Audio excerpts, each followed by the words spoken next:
Lá. Então, boa noite a todos. Eu sou o Vinícius Flávio Almeida Oliveira, sou fellow de cirurgia refrativa e ceratocone na Santa Casa e vou apresentar hoje sobre esse questionamento, né? Qual a melhor técnica? PRK, trans-PRK, LASIK ou fento-LASIK? Inicialmente, eu só expus aqui as cirurgias refrativas, né? O enfoque nosso hoje vai ser os procedimentos de ablação, PRK e LASIK, e aqui estão os outros procedimentos que existem refrativos. Vou falar primeiro em geral sobre as indicações dos procedimentos, pacientes com maior de 18 anos, né? Uma ressalva que às vezes uns pacientes menores de 18 anos que vão prestar algum concurso com algum consentimento dos pais, a gente pode avaliar se poderá ser necessário, né? Visto que o paciente poderia perder alguma oportunidade se não for realizado o procedimento. Estabilidade refrativa de até meio dioptria em um ano, uma topografia regular e simétrica, paquimetria maior que 460 e final maior que 400, uma curvatura final acima de 35 a 36 e abaixo de 48 a 49. Esses dois inferiores são mais utilizados para o LASIK, com o leito residual maior que 250, e o PTA, né, que é o cálculo é realizado através da soma da espessura da ablação mais espessura do flap sobre a espessura corneana, sendo que esse valor tem que dar abaixo de 0,4, menor que 40%. Falando agora sobre algumas orientações gerais antes do procedimento, é interessante o cirurgião confirmar o nome do paciente, o olho a ser operado, o procedimento a ser realizado, programação do laser com a refração apropriada do paciente, né? E informar o paciente acerca dos sons, né, que o laser pode emitir e do cheiro que pode ser sentido durante o procedimento, para que ele não fique ansioso durante o procedimento por não saber o que está acontecendo. É interessante também manter o plano do olho paralelo ao plano do laser, sendo que a fixação voluntária é fundamental, visto que tanto o eye tracker quanto a imobilização pelo cirurgião são menos eficazes em uma ablação bem centrada do que a fixação voluntária do paciente. E é importante também explicar para o paciente as luzes que ele vai ver durante o procedimento, como estão exemplificadas aqui na imagem à direita, no aparelho à esquerda é o VIX da Johnson, e no aparelho à direita é o Light, são as luzes do Wave Light da Alcon. E também sobre o anestésico tópico, também, que é utilizado antes do procedimento. Acerca do PRK, que é a ceratectomia fotorrefrativa, ela foi descrita inicialmente por MacDonald em 1989 e posteriormente por Saylor e Olensack em 1991. A popularidade do PRK decresceu ao final da década de 90 devido ao advento do LASIK, mas com a introdução da mitomicina ganhou evidência nos anos 2000 até os anos de hoje, principalmente em ablações em alta miopia. Falando um pouco sobre o Excimer Laser, ele foi descrito pelo Srinivazan, que é um engenheiro de software e de sistemas, e o Trockel, que é um oftalmologista. Esse Srinivazan, ele como engenheiro, ele estava estudando a luz ultravioleta em chips de computadores e associado com esse oftalmologista, eles perceberam que esse feixe de luz ele poderia ser útil nessas cirurgias refrativas corneanas. A palavra excimer veio da palavra excited dimmer, que seria um átomo excitado. E a cirurgia ocorre pela modificação da curvatura anterior da córnea. O excimer laser ele atua através de uma combinação de átomos de argônio excitado e de flúor, realizando uma quebra de ligações entre os carbonos e também entre carbono e nitrogênio, gerando uma ruptura de polímeros de colágeno. É, sobre acerca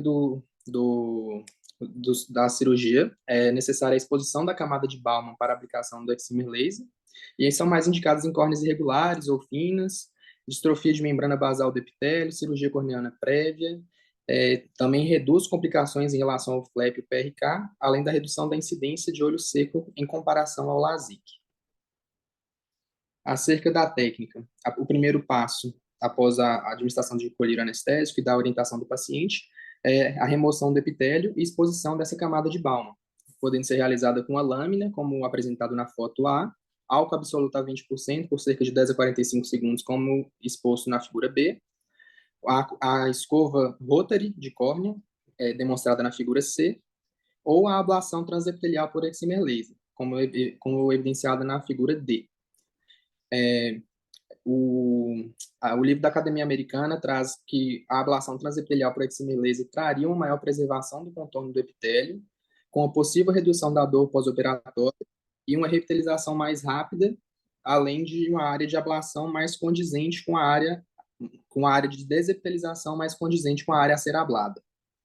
É importante, quando for fazermos a desepitelização manual, evitar desepitelizar muito na periferia, porque pode trazer mais desconforto para o paciente, além de uma erosão epitelial recorrente no pós-operatório. É, ainda sobre a remoção do epitélio da exposição da camada de Baumann, ainda podemos usar o esponja de celulose para a remoção do resíduo epitelial após essa desepitelização.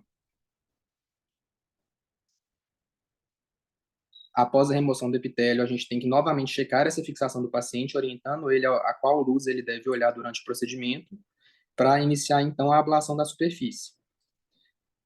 Após essa ablação da superfície, atualmente, né, com o advento da mitomicina, que é utilizada como prevenção do RACE, ela é utilizada numa concentração de 0,02% ou 0,2 miligramas por ml, em cerca de 12 segundos a 2 minutos na literatura, mas o normal, o habitual, é utilizar menos tempo.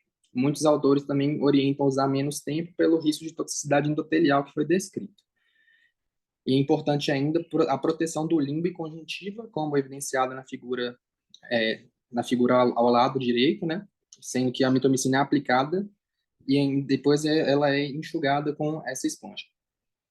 Depois é necessário também realizar irrigação copiosa, se atentando para o limbo, fórnices e conjuntiva, com solução salina balanceada. Após isso, podemos realizar antibiótico, corticoides tópicos, uma lente de contato terapêutica, e esse processo está todo ilustrado nessa figura de A a H. Na figura A, a colocação da mitomicina e retirada da mitomicina em C, em B, a lavagem com o BSS, que também é visualizado em D, e em H a gente vê a colocação da lente de contato terapêutica. Alguns autores indicam ainda o uso do BSS ou esponja de celuloses frios antes ou após a ablação, porque essa redução de temperatura diminuiria dor e RASE no pós-operatório. Aqui só uma imagem, um vídeo exemplificando o procedimento.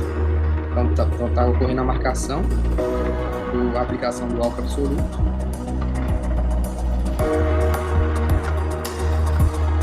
A desepitelização. Agora a ablação realizada.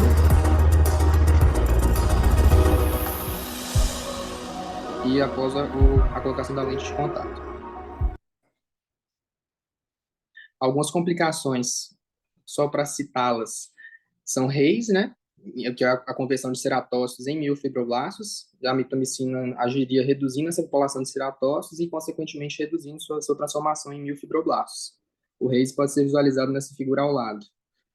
Além disso, podemos ter ceratites infecciosas, hipo ou hipercorreção, regressão do grau, além de ectasias, que são menos comuns no PRK do que no LASIK, e além da ablação descentrada, que também configura um risco, se o paciente não for orientado corretamente. O trans-PRK, como foi citado um pouco anteriormente no momento em que foi citado sobre a desepitelização, ele é a remoção do epitélio pelo excimer laser. Traz como vantagem a desepitelização do tamanho da ablação a ser realizada, um menor tempo cirúrgico e possível redução do desconforto pós-operatório e revitalização mais rápidas. Na Academia Americana traz que pode ser realizada em um passo ou 2 passos, sendo que quando é realizado em 2 passos, inicialmente o laser é programado como PTK para realizar a ablação do epitélio, em seguida modificado para PRK para a realização da ablação estromal, da camada de Baumann, né? Camada de Baumann e Strom. Ainda foi aventada uma hipótese de possível redução do desconforto pós-operatório e revitalizações mais rápidas com trans-PRK. A desvantagem é que a irregularidade epitelial pode causar ablação estromal incorreta e irregular. É muito utilizado em reoperações, córneas com fibrose, irregularidade, justamente pelo trans-PRK ser um método que diminui a manipulação do tecido, né? Falando um pouco agora sobre o LASIK, que é o laser em situ queratomileusis. O queratomileusis é uma palavra grega que o querato quer dizer córnea, e o mileusis quer dizer talhado ou esculpido. Então, seria uma escultura a laser da córnea, tradução ao pé da letra. Foi descrito por Palikares em 1990 e inicialmente foi utilizado mais em altos erros refrativos miópicos.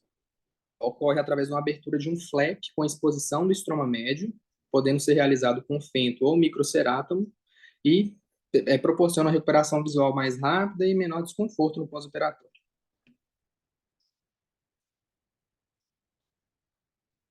Falando um pouco sobre o microcerátomo, é, essa imagem à esquerda, ela demonstra um corte axial, uma secção do microcerátomo, ilustrando como o anel de sucção ele serve como um apoio para o microcerátomo e como a cabeça do microcerátomo ela desliza, é, proporcionando uma aplanação da córnea no momento de realização do flap, de confecção do flap. É importante ressaltar também para o paciente que a PIL pode chegar aproximadamente a 65 milímetros, né? Então pode causar uma amaurose transitória no paciente e também uma midríase durante o procedimento. O laser de fente segundo, ele atua através de uma disrupção do colágeno. Isso gera alguns pulsos plasmáticos adjacentes que vão gerar uma dissecção lamelar do tecido. É uma estratégia mais reprodutível do que a do microcerátomo e tem menores complicações relacionadas ao flap. Aí eu tenho um vídeo ao lado, exemplificando a ação do fento segundo e o levantamento do flap. Que eu coloquei lado a lado os passos cirúrgicos, tanto do microcerátomo como do LASIK. Tem uma diferença entre os dois, que com o microcerátomo é necessário fazer a marcação antes do implante do anel de sucção, justamente porque após o implante já vai ser realizada a criação do flap com o microcerátomo. Sendo que no fento segundo é posicionado o anel, faz o docking e o acionamento do laser, enquanto o fento segundo realiza a dissecção do flap e após essa dissecção é realizada a marcação para maior orientação do flap após a ablação. Trouxe também uma imagem que evidencia um método de levantamento do flap, que seria o próximo passo após a utilização do microcerátomo e do laser de fento segundo. A técnica é orientado a realizar esse levantamento a partir da aba que está sendo articulada, em que o flap é dobrado, e descolando de terço em terço para evitar lesões e causar buracos no flap, né? Então, é orientado a ir cautelosamente da região mais próxima da adesão até a região mais distal a ela. Aqui só um outro desenho evidenciando em mais passos a realização desse levantamento do flap.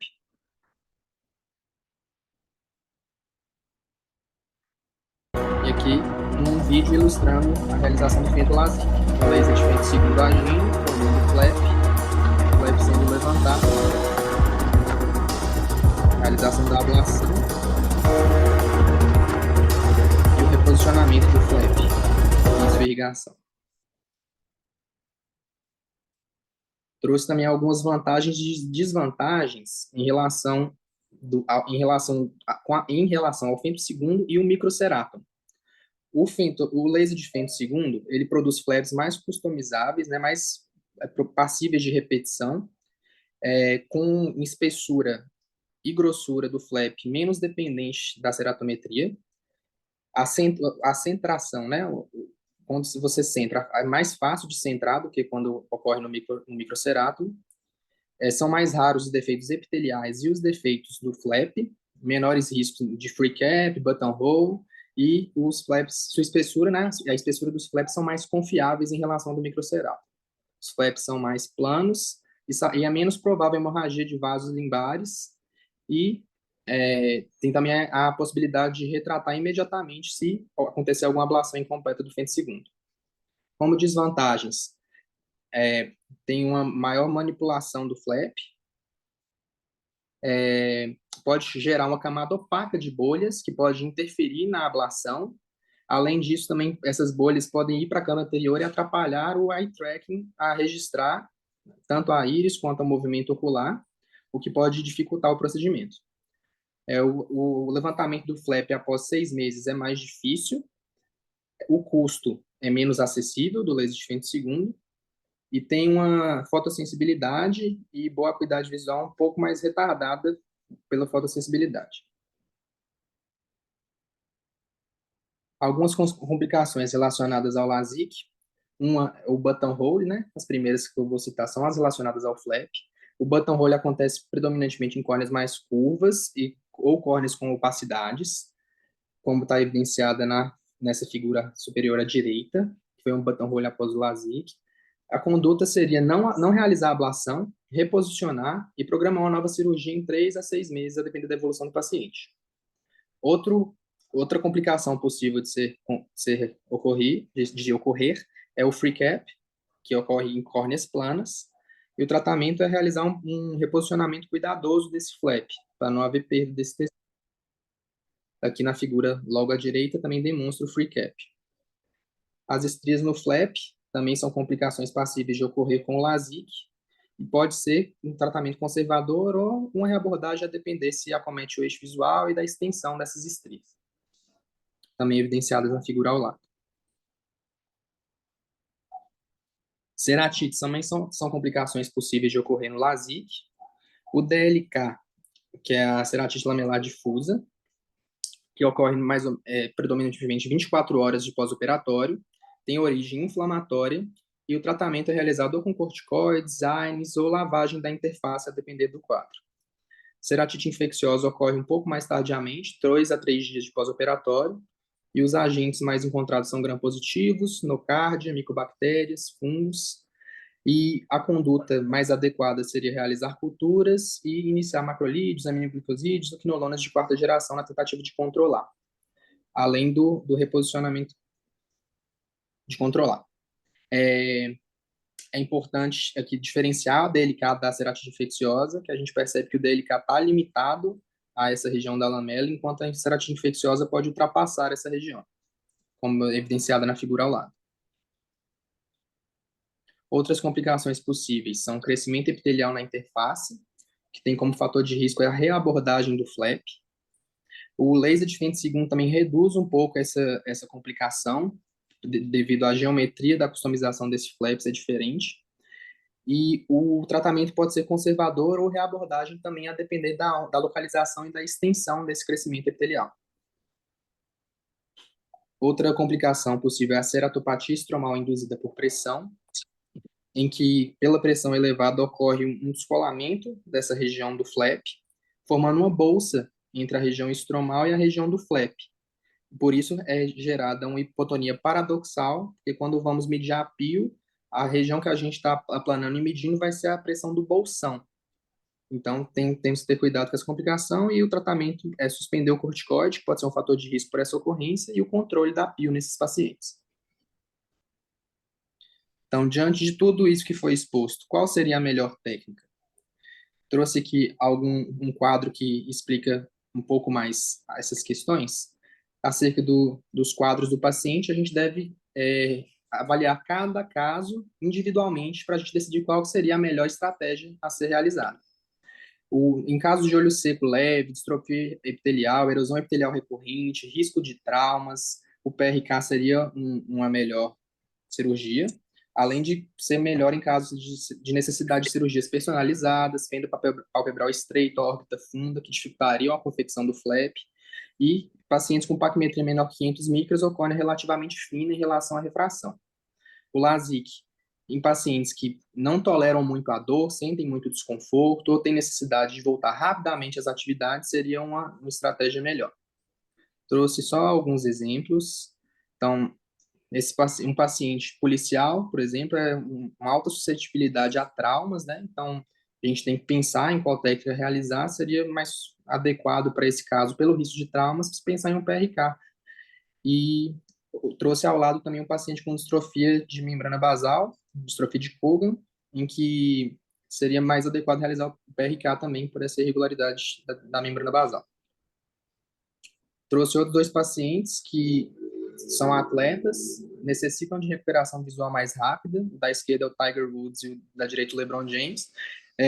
Então, eles fizeram o LASIK justamente por essa necessidade de recuperação visual mais rápida.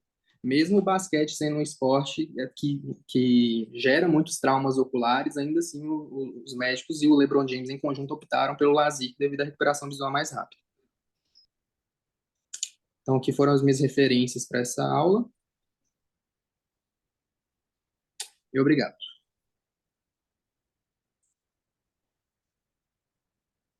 Ok, Vinícius, perfeito.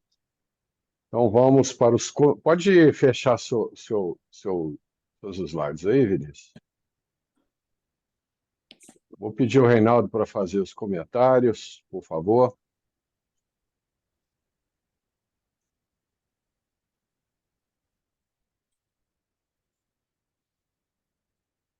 Uma boa noite a todos. Lembrando, gente, sempre que eu diria que não há uma técnica melhor, mas há uma técnica mais indicada dependendo do perfil do paciente, dependendo dos hábitos do paciente, dependendo da ametropia do paciente. Todas as técnicas são muito seguras e são muito eficientes. Antes do advento da mitomicina, a gente praticamente fez LASIK. Durante 10 anos, a gente só fazia LASIK. E o índice de complicações muito baixo. O problema é que, com o tempo, começaram a aparecer as complicações, principalmente ectasia. Gente, ectasia é a mais grave complicação refrativa, porque ela é dependente do cirurgião, da tomada de decisão do cirurgião. Quando você tem uma infecção, quando você tem uma DLK, quando você tem uma ceratite, você tem um fator, muitas vezes, imponderável, né? É uma infecção, todo paciente entende que toda cirurgia pode ter uma infecção.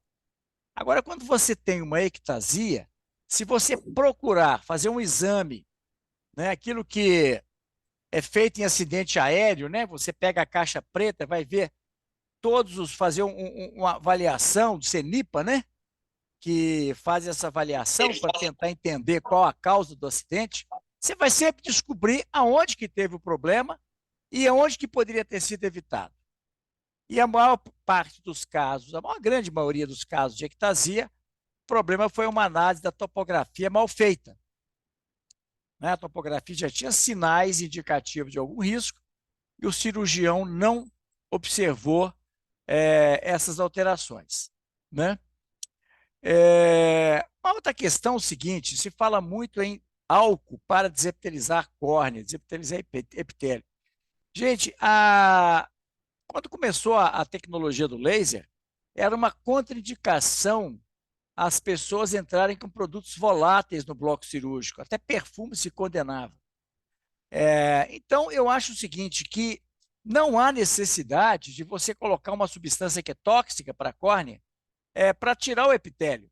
É tão fácil, é tão simples você fazer isso com uma espátula, e tão rápido, que eu acho que não justifica você usar álcool.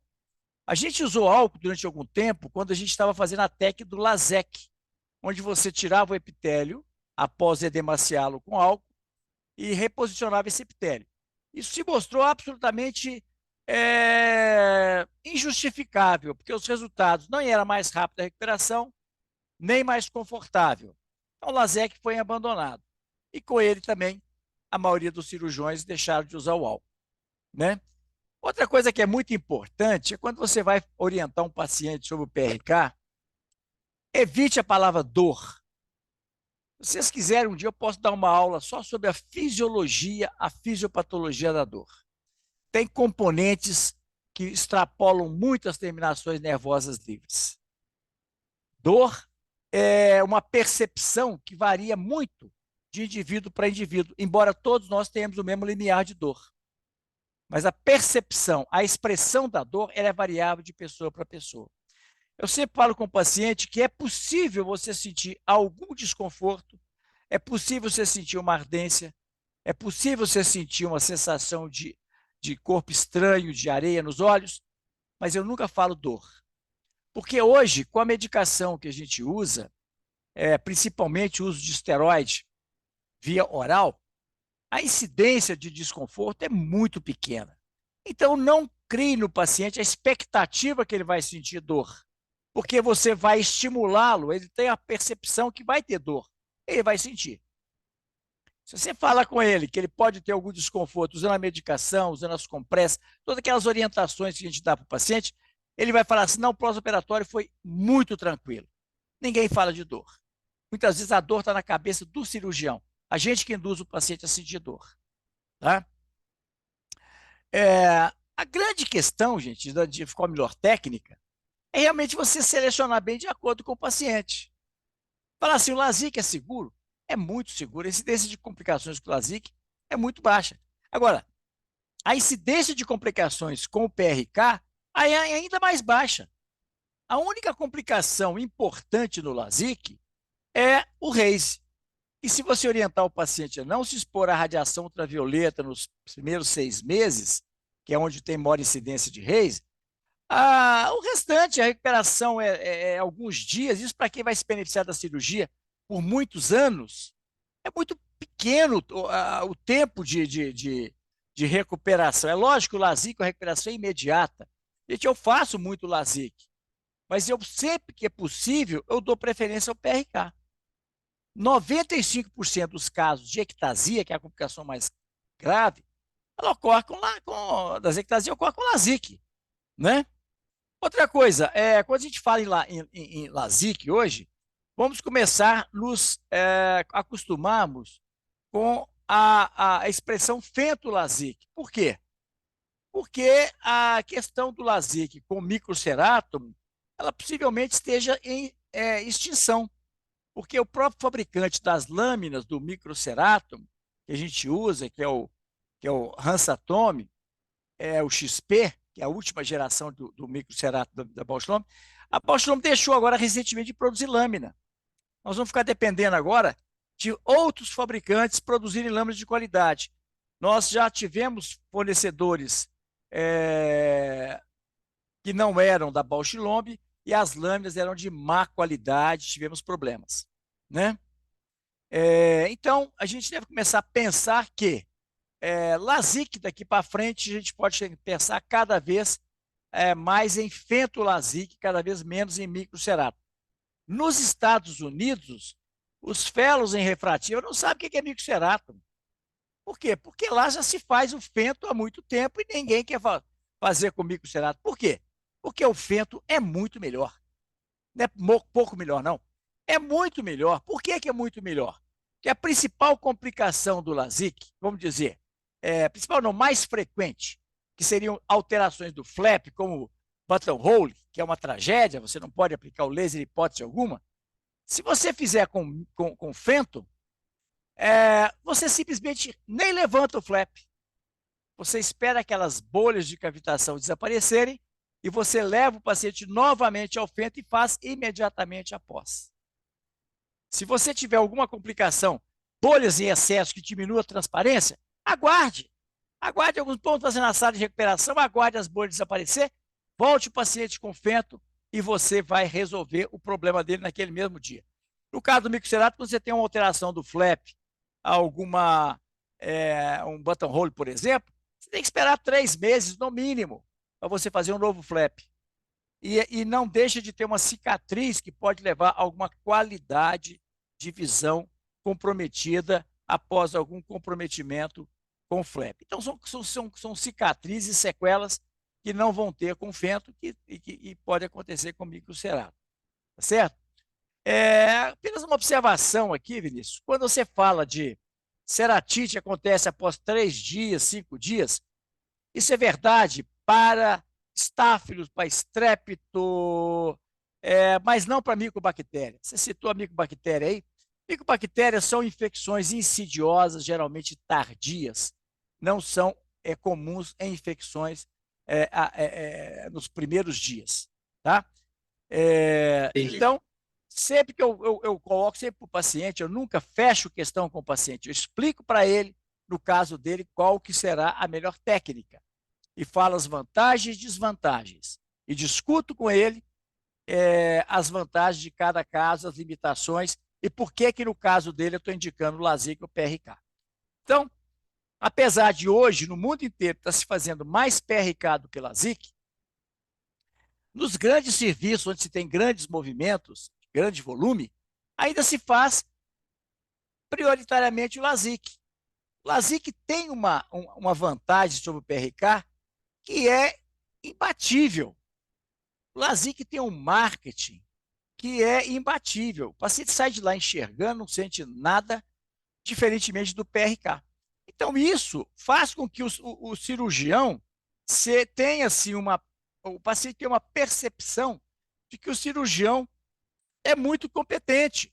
Agora, se você orientar o paciente sobre as vantagens do PRK no caso dele, ele vai entender que não foi feito o LASIK, não é porque você não faz, mas porque você prioriza o que é melhor para ele, e não para você, cirurgião. Bom, então, nessas considerações, Vinícius, eu sempre falo o seguinte, quando a gente dá um tema, o mais importante é a gente acompanhar e seguir o objetivo daquele tema. É lógico que toda informação é útil, nós estamos no começo do curso, falar sobre as técnicas é interessante, teremos a oportunidade de falar sobre elas futuramente e vamos tentar sempre manter mais o foco sobre o tema proposto, ou seja, comparações do caso com a melhor técnica.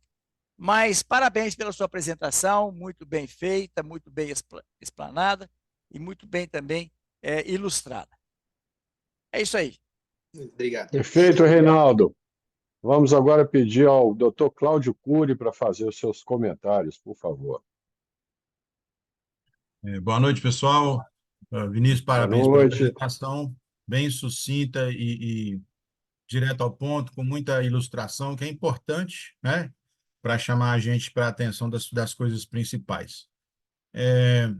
Eu teria nada a acrescentar ao que o doutor Reinaldo já falou, que a experiência dele é infinitamente maior do que a minha, e o que eu queria ressaltar em termos de qual que é melhor, realmente é o paciente que nos indica o que é melhor, né? E não é ele que vai indicar a cirurgia para mim, não é isso que eu quis dizer. Eu quis dizer que ele vai nos dar subsídio para a gente definir qual que é o melhor para cada paciente. Realmente, LASIK é muito interessante por conta da rapidez, da resolutividade.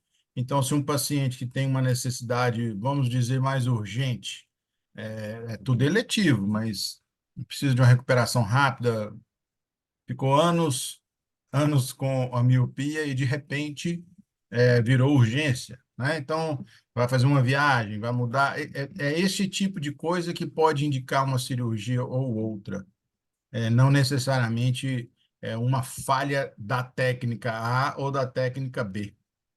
Então, é isso, é o paciente. Então, a anamnese bem feita, conhecer o paciente, às vezes mais de uma consulta, e um exemplo um caso de hoje, né, doutor Reinaldo, que a paciente vem sendo acompanhada e orientada e até esperando a maturidade acontecer por 10 anos, para então fazer a cirurgia que foi proposta. Nesse meio tempo, ela fez outras cirurgias, né? E então, assim, precisa de tempo, precisa de conhecer realmente o paciente, porque aí sim é onde eu acho que reside qual que é a melhor técnica. Tem que conhecer a parte operacional de cada uma delas, né? Aí você colocou na apresentação a base técnica, as complicações, o que que uma pode gerar de pontos negativos e a outra não. Então, o que vai definir é a origem, que é o paciente. Ele é que vai te dar a dica mais importante. No resto, aí, com muita calma, parcimônia, eu gosto muito de uma placa que tem nas rodovias. Na dúvida, não ultrapasse. Ainda mais nós aqui que formamos um grupo, né? E é um grupo para um ajudar o outro se for preciso. Teve dúvida? Traz para cá, procura um de nós. É sempre importante não ultrapassar o seu limite ou o limite da técnica, né? E muito menos o limite do paciente. Era só isso, gente.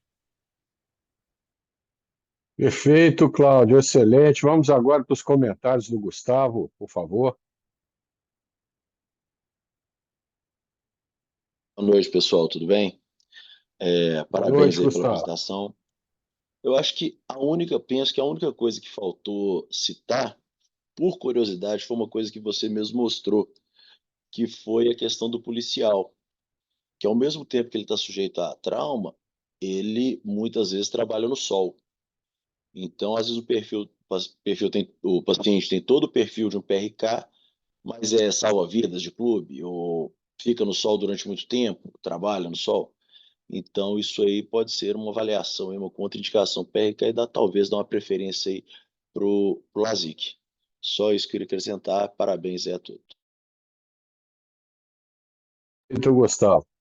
Então, eu acho que o Lucas não está online, né? Então, eu vou fazer aqui os meus comentários. Na realidade, o Reinaldo, o Cláudio e o Gustavo já falaram praticamente tudo que precisava ser falado, mas eu vou enfatizar alguns pontos aqui que eu acho importantes.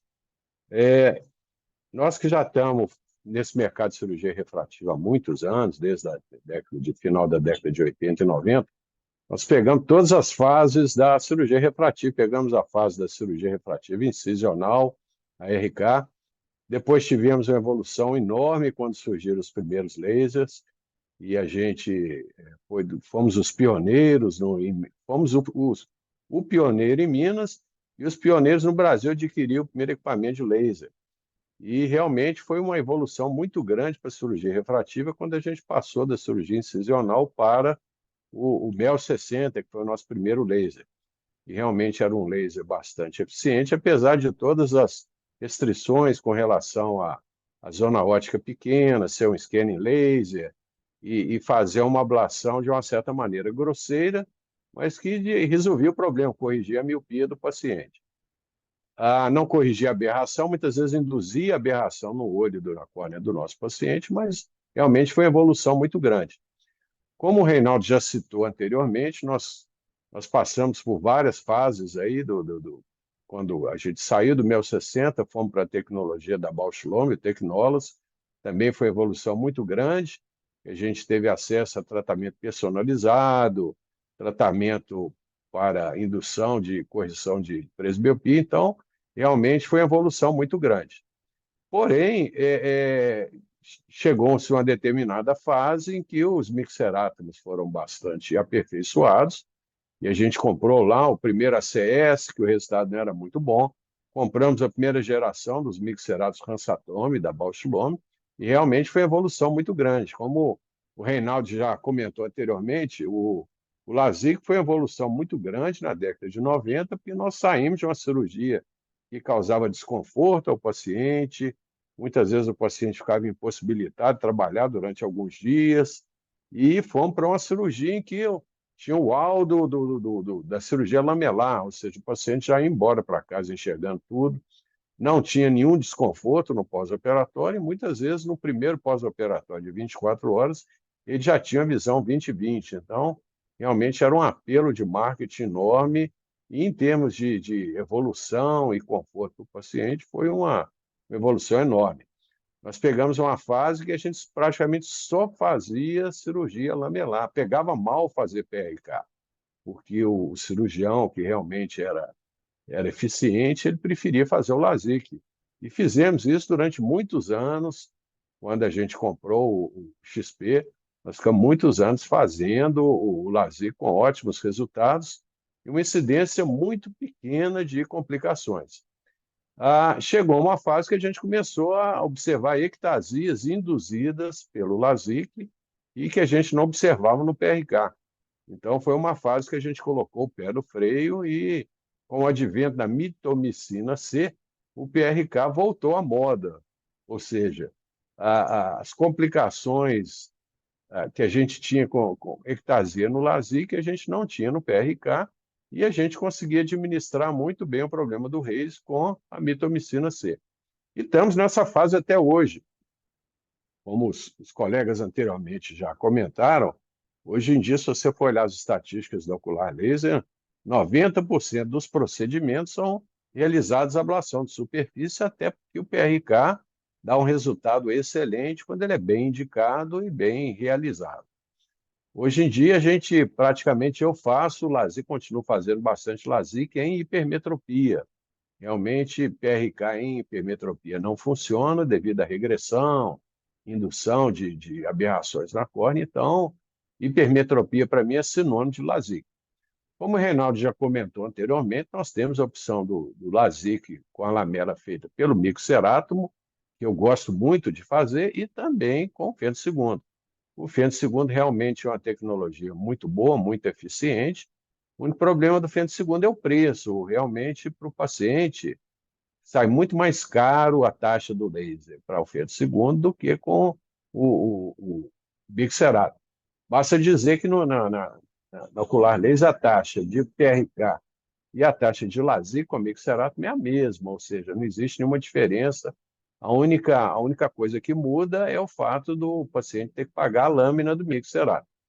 Como o Reinaldo já comentou anteriormente, a Bausch Lomb, que é o nosso fornecedor oficial dos insumos para a cirurgia refrativa, já nos comunicou que as lâminas do XP não estarão mais disponíveis daqui para frente. E nós já compramos o estoque todo que a Bausch tinha, mas esse estoque é um estoque pequeno e dentro de alguns meses aí nós vamos estar sem lâmina. Então nós estamos procurando um outro fornecedor para essas lâminas. Espero que a gente consiga, até porque eu ainda tenho uma simpatia muito grande com o LASIK com lâmina, funciona muito bem nas minhas mãos. A minha incidência de intercorrência com LASIK com lâmina é quase que zero. Então, eu me sinto bastante estimulado a continuar. Tem muito conforto também fazendo o fento segundo, o LASIK com fento segundo. Eu acho que, como o Reinaldo já comentou anteriormente, realmente vai chegar uma fase aí que nós vamos realmente ter que aposentar os mixerátomos manuais de lâmina. Mas isso eu acho que ainda tem uma sobrevida ainda para o mixerátomo, principalmente o XP, que é um mixerátomo excelente.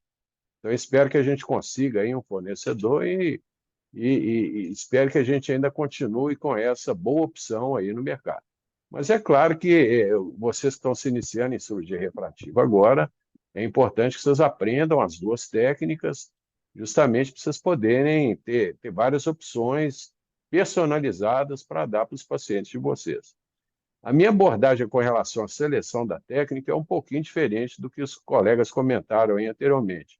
Eu explico detalhadamente para o paciente as opções de técnica de cirurgia refrativa, explico as vantagens de uma e de outra, mas eu me reservo o direito de escolher a técnica mais adequada para o paciente.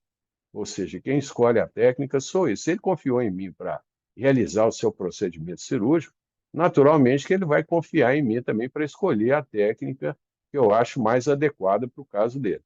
Naturalmente que, como já foi comentado anteriormente, necessidade profissional do paciente, atividade, se ele vai se ele trabalha ao ar livre ou não, e como o Gustavo já comentou anteriormente, se ele é susceptível a ter traumas. Então, é claro que isso tudo vai entrar na seleção da técnica mais adequada para ele.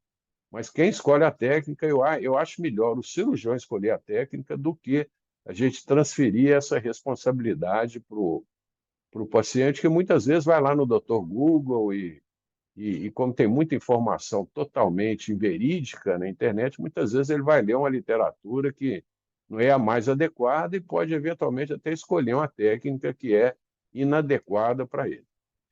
Então, o que eu prefiro é eu mesmo escolher a técnica, e é claro que naturalmente explicando por que eu acho aquela técnica melhor para ele, e acho que isso também descomplica um pouco a vida do paciente. Se a gente transfere para ele a responsabilidade de escolher uma determinada técnica, isso pode trazer uma certa dúvida para ele com relação ao procedimento. Então, basicamente é isso. Vamos para as perguntas, então. Vamos começar aqui. Eu gostaria que todos participassem. Vamos começar aqui com a doutora Ana Luísa. Eu gostaria de saber qual que é o comentário e a dúvida que ela tem aí com relação à palestra do doutor Vinícius. Vamos lá, Ana Luísa. Boa noite a todos. Não, dúvida, até que eu não tenho dúvida em relação a isso, não, doutor. Nenhum questionamento, porque queria parabenizar o Vinícius pela aula também, que eu achei muito boa. Perfeito. Vamos passar, então, para a doutora Maria Luísa, para os seus comentários.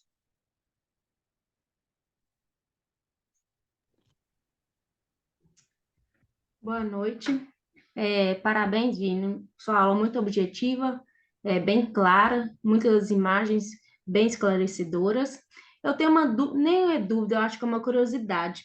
Em relação ao microcerátomo ou até mesmo o laser, tem um lado que vai realizar e onde fica o pedículo mais certo na literatura ou não? Isso daí é por conta do cirurgião escolher por onde começar essa incisão. Você quer responder, Vinícius, ou quer que eu responda? Pode responder, doutor Arnaldo. Isso foi uma coisa que eu não vi. Tá certo. A sua pergunta é muito interessante e na realidade, Luiz, é o seguinte, o nosso mixerátomo, que é o Ransatome XP, ele é um mixerátomo pivotante e ele só nos dá a opção de fazer o RIND, o pedículo superior, que anatomicamente falando, é a posição mais favorável. Então, se você for fazer um flap com o XP, naturalmente que o pedículo terá que ser superior, que é o mais anatômico. Com relação ao feto segundo, você pode escolher naturalmente se você quer o pedículo superior, temporal, nasal ou inferior. Mas, na realidade, praticamente 100% dos cirurgiões escolhem o pedículo superior pelas vantagens anatômicas de você ter o pedículo superior. O feto segundo, ele te dá a opção de você escolher o diâmetro do flap, você poder personalizar o diâmetro, a espessura e a posição do pedículo para cada paciente. Mas isso, de uma certa maneira, a gente escolhe sempre o pedículo superior e, normalmente, o diâmetro do flap de 9, 9,3 no máximo. E a espessura você pode escolher, você quer 90 micras, 100 micras, 120, sendo que a maioria escolhe aí uma espessura de flap na faixa de 100 micras. Então, essa é a vantagem do fente segundo. Você pode customizar o flap de acordo com as necessidades do paciente. O XP ele não te dá essas opções. O pedículo tem que ser superior. Você tem a opção de fazer um flap de 130 ou 160 micras. E você tem a opção de fazer um diâmetro de 9 ou 9,3. Fora isso, não, ele é menos, te oferece menos opções. Ok? Você Arnaldo, quer... tem uma, eu Oi? acho que tem algo a mais que a gente pode acrescentar nessa dúvida da Maria Luísa, que é o seguinte: Aham. você realmente pode fazer o flap, o pedículo, né? O grind que eles falam, em qualquer posição. Só que por que se fazia inicialmente, por exemplo, o ACS fazia um pedículo nasal? Porque a inserção dos vasos, dos nervos da córnea, elas ocorrem entre 3 e 9 horas. Quanto mais você corta essas terminações nervosas livres, maior é a incidência de olho seco. Então, o ACS cortava só temporal e preservava os nervos corneanos nasalmente. Só que o problema é que, com o piscar, a pálpebra fazia esse movimento e o flap era assim. Então, tinha uma tendência de descolar o flap. Então, por isso que os Hansatom, o XP, que é um Hansatom mais moderno, ele tem o pedículo superior, porque a pálpebra vai fazer esse movimento sobre o pedículo superior. Mas tem a questão que aumenta a incidência de olho seco, que é outra vantagem do PRK. Os nervos mais profundos não são seccionados pelo PRK e são seccionados pelo LASIK. Tá certo? Tem uma pergunta aqui, só porque eu vou ter que ter um compromisso agora. Tem uma pergunta aqui do Fernando aqui no chat que fala o seguinte: como que estão tratando o raise pós-PRK? A melhor forma de você tratar o raise pós-PRK é a prevenção adequada. E a prevenção adequada é você orientar o paciente dos cuidados com a exposição à radiação ultravioleta. A gente sabe que o grande problema, mesmo usando a mitomicina, é a exposição. O paciente que faz exposição à radiação ultravioleta nos primeiros meses, até 6 meses, eles estão propensos a desenvolver um RAISE, que pode ser mais grave ou menos grave de acordo com o paciente e também de acordo com a profundidade de ablação. Então, é muito importante, quando você vai fazer uma cirurgia refrativa, você avaliar os hábitos do paciente, os seus hobbies, porque se ele tiver, por alguma necessidade, se expor à radiação ultravioleta nesse período de pós-operatório, você tem duas alternativas. Uma é fazer LASIK. E se o caso não for seguro para fazer LASIK, eu prescrevo para eles essas lentes One Day, de descarte diário, com filtro ultravioleta para eles usarem para suas práticas esportivas. E isso faz com que eles se exponham menos à radiação ultravioleta. Porque, se por acaso desenvolver o RASE, quer dizer, essa transformação do fibroblasto em miofibroblasto, ela não responde, por exemplo, à losartana, que está hoje sendo muito ventilada para tratamento de opacidade de córnea. Você deve usar o losartana em casos de cicatrizes, em casos de fibrose. Agora, esses casos de RASE tardios, paciente está aí com RASE de 6 meses, um ano, 2 anos, 3 anos, e não regride, ele já virou uma cicatriz. Então, nesse caso, você pode fazer o uso da losartana como um coadjuvante do tratamento. E eu vou mostrar para vocês amanhã uma série de complicações com todas as técnicas, mostrando que todas as técnicas têm complicações e muitas vezes o problema não é só da técnica. O problema muitas vezes é da escolha inadequada do paciente e maus cuidados ou do médico na cirurgia ou do paciente nos cuidados pós-operatórios. Eu vou mostrar complicações de LASIK, de PRK, de trans-PRK e de fento-LASIK, que também é mais seguro, mas também tem complicações. Eu vou mostrar uma série de casos mostrando que todas as técnicas têm complicações. Então, a gente tem que orientar o paciente dessas vantagens e desvantagens de cada técnica e optar de acordo com o perfil do paciente e sua necessidade com a melhor técnica. Então, vamos continuar com as perguntas. Perfeito, Reinaldo. Bem Pessoal, lembrado, Reinaldo. Na época que a gente usava o ACS, que foi o nosso primeiro mixerátomo, a gente não tinha a opção do pedículo superior, a gente tinha que fazer o pedículo nasal. A gente fazia a cirurgia e rezava, ia ver o paciente um bem pós-operatório no dia seguinte, e rezava para que o pedículo, que o flap ainda estivesse no lugar. E realmente a posição do pedículo nasal é uma posição nada anatômica. E se o paciente eventualmente não fazia repouso, ficava piscando, muitas vezes no dia seguinte o flap estava fora do lugar. A gente tinha que levar esse paciente para o bloco novamente para lavar e reposicionar o flap. Então, realmente, eu não tenho saudade nenhuma dessa época que a gente usava o Mixerato ACS. E quando nós passamos para o XP, foi realmente uma grande evolução. Essa pergunta aí com relação a como a gente trata o RASE, a melhor maneira de tratar o RASE é evitar ter o RASE. Então, como o Reinaldo já comentou anteriormente, nós temos que realmente recomendar ao nosso paciente que evite qualquer exposição à radiação ultravioleta durante um período mínimo aí de 6 meses. E o mais importante também, evitar uma reptilização demorar. Toda vez que o paciente tem um retardo de reptilização, porque perdeu a lente terapêutica ou porque teve uma erosão recorrente, isso vai induzir RASE. Então, quanto mais precocemente a córnea reptiliza, menor a chance de RASE. Muitas vezes, com 3 dias, a córnea está reptilizada, mas eu evito tirar a lente terapêutica com menos do que uma semana, porque se você remove a lente terapêutica muitas vezes no 3º ou 4º dia, esse paciente eventualmente coça os olhos, ele pode voltar a ter uma erosão corneana e isso vai induzir RASE. Então, a melhor política é você tirar a lente terapêutica com uma semana, mesmo que a córnea esteja reptilizada no 3º ou 4º dia, ok? Vamos passar agora para as perguntas do Dr. Rafael. Vamos lá, Rafael.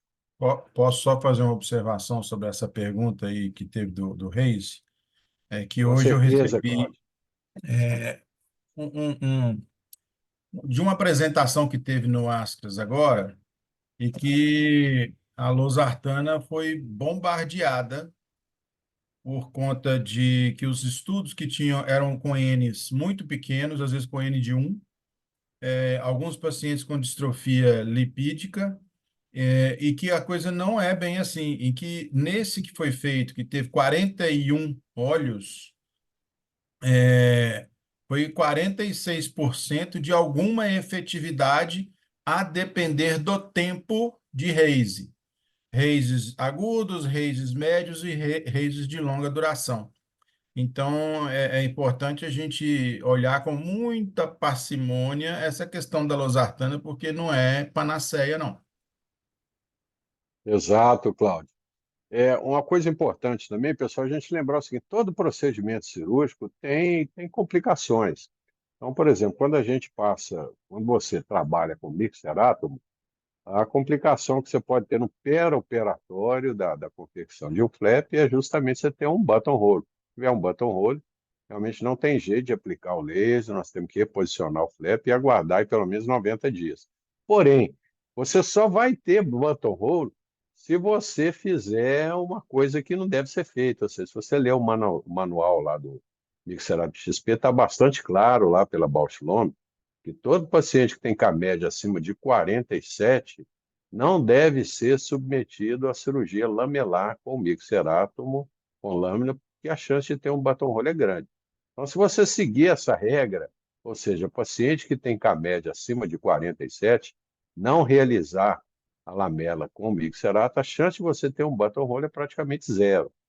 Se você, por exemplo, no Fento II é um equipamento muito mais moderno e que a incidência de complicação é menor, mas ela também existe.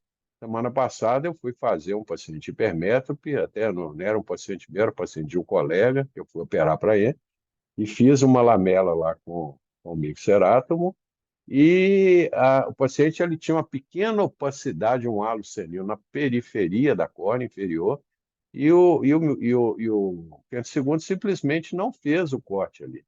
Então, eu levantei o flap e tive que pedir lá uma tesourinha de Vanas para completar o corte da lamela corneana na periferia da córnea, porque o Fento II não cortou. O Fento II ele é um equipamento extremamente eficiente, mas ele não corta, ele separa os tecidos. E ele só consegue fazer esse trabalho de separação dos tecidos da lamela corneana se a córnea estiver absolutamente transparente. Se você tiver uma determinada região na córnea em que você tem um leucoma ou uma opacidade importante, o Fento II simplesmente não vai cortar ali. Então, eu tô comentando isso porque, na realidade, cada equipamento tem também as suas peculiaridades e as intercorrências que você pode ter. Isso varia de equipamento para equipamento. Então vamos lá então para a pergunta. Vamos finalizar aí com a pergunta do doutor O Rafael. Arnaldo, Vamos lá, Rafael. Arnaldo, Oi. só fazendo uma observação sobre essa colocação sua. Então, gente, quando Aham. você for fazer um anel com fento que tiver opacidade no trajeto, vocês estejam preparados com delaminador manual, que pode ser que vocês tenham que complementar aquele túnel com o delaminador. Por isso que é importante saber usar o delaminador, porque se houver alguma trave de tecido que não foi secada, né, pelo fento, você vai ter que complementar isso, porque senão o anel não vai passar pelo túnel. Você colocou o Exato. anel e o anel teve uma obstrução, retira o anel ou então passa o delaminador por debaixo do anel que você vai romper essas traves e vai conseguir colocar sem maiores dificuldades. Perfeito. Então vamos lá, Rafael.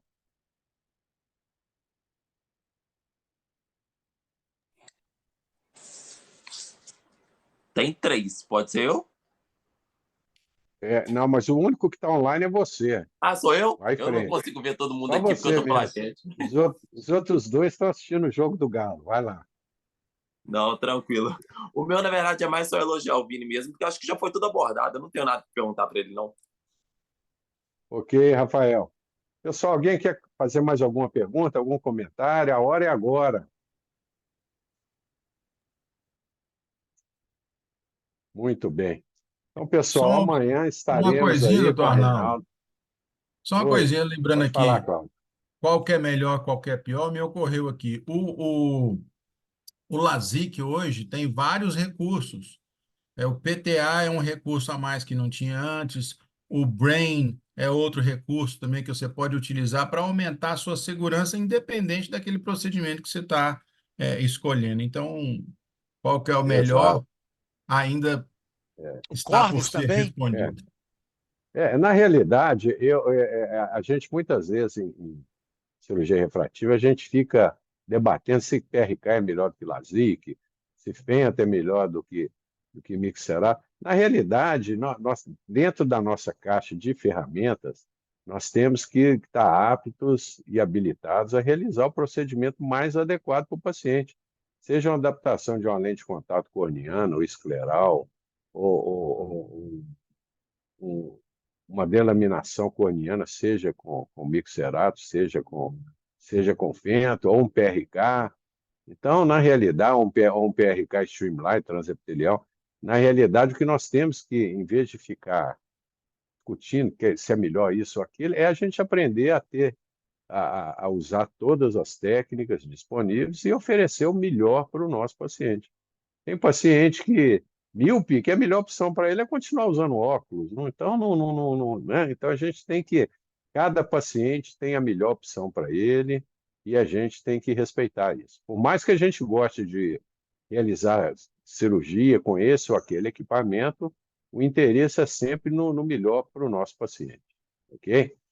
Alguém, Reinaldo, quer comentar mais alguma coisa? Podemos encerrar? Não, acho que está bem, acho que está bom. Nós vamos falar muito disso durante todo o curso, nós vamos falar muito de complicações, de vantagens, desvantagens, mas essa aula de hoje foi só para a gente começar a levantar essa questão, porque evidentemente que tem colegas que são mais simpáticos ao LASIK, outros colegas são mais simpáticos ao PRK, não tem nada de errado. Eu só acho que a escolha da cirurgia não é pela técnica, é pelo paciente. O que é melhor para o paciente, Exato. o que é seguro mais para o paciente. Todas são técnicas, são boas, todas têm vantagens, todas desvantagens, e todas têm complicações, e é o que eu vou mostrar amanhã. Tá bom? Falou, gente. Uma boa noite para vocês, então. Obrigado, pessoal. Até boa amanhã, noite. então, gente. Até amanhã, boa noite, 19h30. Obrigado, Reinaldo. Falou, gente. Um abraço, gente. Tchauzinho, boa noite. Boa noite. Boa noite.